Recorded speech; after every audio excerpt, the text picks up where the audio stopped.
اسرائیلی وزیراعظم کو سب سے بڑا صدمہ اس بات کا نہیں ہے کہ جنگ رک گئی ہے یا نہیں رکی، بلکہ اسرائیلی وزیراعظم یہاں تک کہ اسرائیلی پارلیمنٹ کے بہت سے اراکین یہ سوچ رہے ہیں کہ اسرائیل ایک جنگ لڑ رہا تھا، ایک جنگ کا حصہ تھا، اور اس جنگ کے فیصلے ایک ایسے ملک میں ہو رہے تھے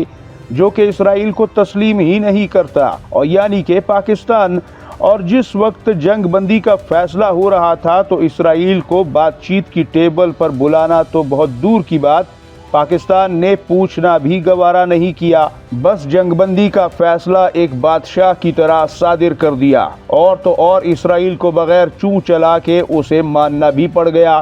امریکہ جنگ بندی اور امن معاہدے پر راضی تھا، جو کہ ایک بہت ہی اچھی بات ہے کہ اس نے ایک پازیٹیو رسپانس دیا۔ پاکستان نے ایران اور امریکہ کے علاوہ کسی اور کو تو پوچھنا ضروری ہی نہیں سمجھا، یعنی وہ اسرائیل جو نہ صرف خود کو بلکہ مغربی طاقتیں اسے مشرق وسطی کا کنگ کہتے ہیں، اس کا فیصلہ اسلامی دنیا کی بڑی فوجی طاقت جنوبی ایشیا میں بیٹھ کر رہی تھی، جس کو دنیا پاکستان کے نام سے جانتی ہے، اور اسرائیل کی رائے اور اس کی مرضی پوچھنا پاکستان نے گوارا نہیں کیا۔ یہاں تک کہ اسرائیل کے موجودہ اپوزیشن لیڈر نے تو سیدھا حلہ ہی بول دیا۔ اسرائیلی اپوزیشن لیڈر یائر لیپڈ نے کہا کہ یہ ایک سیاسی تباہی ہے جو ہمیں تاریخ میں کبھی دیکھنے کو نہیں ملی، اس نقصان کی تلافی کرنے میں برسوں لگ جائیں گے۔ ایکس پر اپنے بیان میں انہوں نے مزید کہا، ہماری پوری تاریخ میں اس سے بڑی ناکامی کوئی نہیں، قومی سلامتی کے لیے فیصلے ہو رہے تھے اور اسرائیل کو مذاکرات کی میز پر بیٹھنے کی جگہ تک نہیں دی گئی،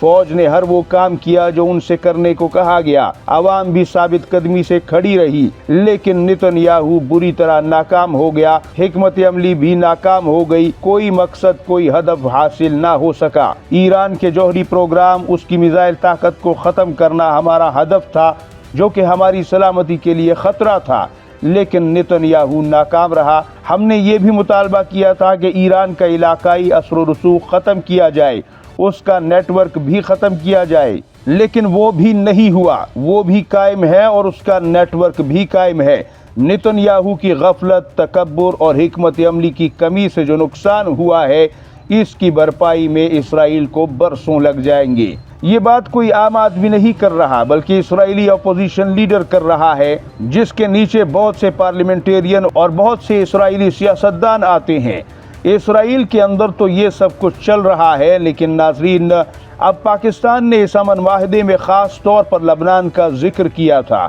اس پر بھی حملے بند ہوں گے یہ کہا گیا، لیکن اسرائیل نے اب تک کی سب سے بڑی چڑھائی اور حملہ لبنان پر کر کے ماہرین کے نزدیک پاکستانی فوج کو اسرائیلی فوج نے واضح پیغام دیا ہے کہ اسرائیل اور اس کے ملحقہ ملکوں اور ریجن میں پاکستان اپنی چودراہٹ درج کروانے سے باز رہے۔ یہ ہمارے اپنے معاملے ہیں، اس میں عمل دخل اور پاکستان کا کوئی بھی فیصلہ اسرائیلی فوج قبول نہیں کرے گی۔ اس ایکشن کے بارے میں یہ اندازہ لگایا جا رہا ہے۔ اب پاکستان پھر سے دوہرا رہا ہے کہ سیز فائر میں لبنان کا نام واضح ہے اور ایران کی 10 شرطوں میں بھی واضح ہے، لہذا عمل تو کرنا ہی ہوگا۔ اب دیکھنا ہے کہ نتیجہ کیا نکلتا ہے، کیونکہ امریکی صدر نے 2 ہفتوں کے سیز فائر کو اچھے الفاظ میں قبول کیا، جو کہ پوری دنیا کے لیے خوش آئند ہے، اور دنیا اسے اپریشیٹ بھی کر رہی ہے کہ امن کو موقع دیا گیا امریکہ کی طرف سے۔ لیکن یہاں مشرق وسطی کو لے کر پاکستان اور اسرائیل کے درمیان کہیں نہ کہیں چودراہٹ کی رسہ کشی محسوس ہو رہی ہے۔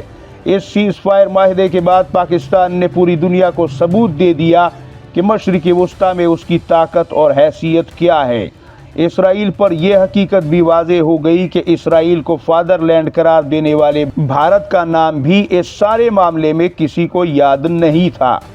آج روس سے لے کر افریقہ تک، جاپان سے لے کر امریکہ تک، آسٹریلیا سے لے کر کینیڈا تک، دنیا کے درجنوں سینکڑوں ملکوں میں چھپنے والے ہزاروں لاکھوں اخباروں اور بڑے میڈیا ہاؤسز میں پاکستان لگی ہوئی ہے۔ Tokyo, Washington, Paris, London, Sydney کے اخباروں کی شہ سرخیوں میں پاکستان کا نام فرنٹ پر چھپ رہا ہے۔ یہ سب کچھ کہنے سننے کے لیے تو خبریں ہوں گی، لیکن دفاعی ماہرین اور عالمی منظرنامے پر نظر رکھنے والے